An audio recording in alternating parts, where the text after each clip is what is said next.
Buongiorno e ben ritrovati con una nuova edizione del TG Flash di New Sicilia. In apertura, tragedia a Torrefaro nel Messinese, dove una ragazza di 15 anni è morta dopo essere stata investita da una moto. Arrestato per omicidio stradale il motociclista, un ventenne, mentre sono ancora in corso gli accertamenti sulla dinamica dell'incidente.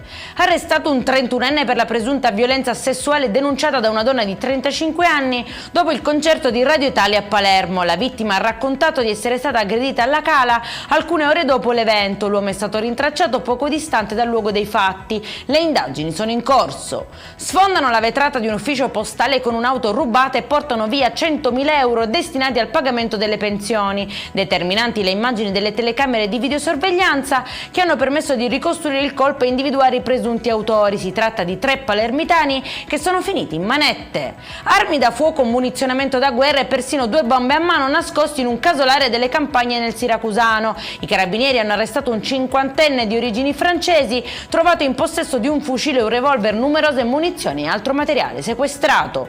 E in chiusura 14 giochi elettronici sequestrati e una maxi sanzione da 700.000 euro. È il bilancio di un controllo eseguito in un circolo privato di Catania nel quartiere Vulcania. Gli apparecchi risultati non conformi alla normativa erano accessibili anche a persone non iscritte all'associazione. Per questa edizione è tutto, prossimo appuntamento alle 19:30, buona giornata.